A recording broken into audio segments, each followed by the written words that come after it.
હાલો, cooking crazy ચેનલમાં તમારું સ્વાગત છે। આજે બનાવીશું મિક્સ વેજીટેબલ સૂપ, જેમાં આપણે 10 કરતાં પણ વધારે શાકભાજીનો ઉપયોગ કરીશું। તો ચલો રેસીપી શરૂ કરીએ, અને રેસીપી પસંદ આવે તો વિડીયોને લાઇક અને ચેનલને સબસ્ક્રાઇબ કરવાનું ના ભૂલતા। તો મિક્સ વેજીટેબલ સૂપ બનાવવા માટે મેં શાકભાજીમાં દૂધી લીધી છે, બટેટા લીધા છે, લીલી ચોળી છે, કોબી છે, આદુ છે, કાકડી છે, એક તીખી મરચી, ટમેટા, એક લીલું મરચું, રીંગણા, ગુવાર ઝીણો સમારેલો, ગાજર, બીટ અને અહીં લીલી હળદર પણ લીધી છે। તમે અહીં તમારી ચોઈસના બીજા શાકભાજી પણ એડ કરી શકો। હવે આપણે આ બધા શાકભાજીને બાફવાના છે। અહીં લીલી હળદર ખાસ ઉમેરવી, કારણ કે એનાથી સૂપનો કલર એકદમ નેચરલ આવશે। તો બધા જ શાકભાજી આપણે કુકરમાં એડ કર્યા બાદ હવે આપણે આમાં પાણી એડ કરીશું। તમે અહીં શાકભાજીનું જેટલું પ્રમાણ લેતા હોય એ પ્રમાણે પાણી એડ કરવાનું। મેં અહીં જેટલું શાકભાજી લીધું છે એ પ્રમાણે અહીં 3 કપ પાણી સમાશે। તો એ પાણી ઉમેર્યા બાદ હવે આપણે સ્વાદ પ્રમાણે મીઠું એડ કરીશું, અને બસ હવે ઢાંકણ ઢાંકી અને આને એકદમ લો ગેસની ફ્લેમ પર 5 થી 6 સીટી કરવાની છે। હંમેશા યાદ રાખવું, સૂપ છે એકદમ લો ગેસની ફ્લેમ પર જ બનાવવું। તો હવે આપણે 6 સીટી બાદ કુકર છે બંધ કરી દઈશું, અને એકદમ ઠંડુ થાય ત્યારબાદ આપણે એને ખોલી લેશું।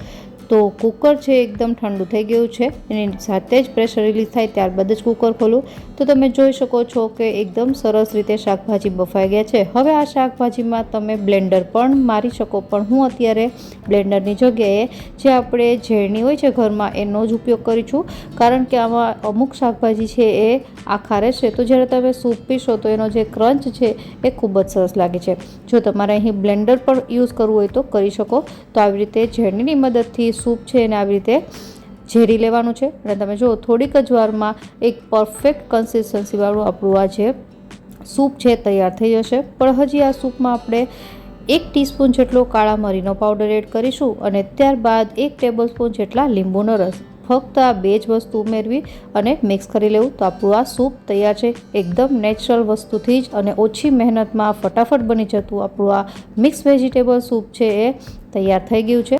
તો હવે આપણે ફરી વખત ઝેરી લેશું। તો તમે જોઈ શકો છો એકદમ નેચરલ ફ્લેવર અને નેચરલ કલરવાળું આપણું આ વેજીટેબલ સૂપ તૈયાર થઈ ગયું છે। હું તમને ચમચાની મદદથી એની કન્સિસ્ટન્સી બતાવું, તો બસ આ ટાઈપની કન્સિસ્ટન્સી આવવી જોઈએ। હવે છેલ્લે અહીં લીલા ધાણા ઉમેરી દેવાના છે અને એને મિક્સ કરી લેવાનું છે। તો આપણું આ મિક્સ વેજીટેબલ સૂપ તૈયાર છે। હવે આપણે એને સર્વ કરીશું। ગરમા ગરમ આપણે આ સૂપ છે એને સર્વ કરી શકીએ। અહીં મેં 2 વ્યક્તિને થાય એટલું સૂપ બનાવ્યું છે।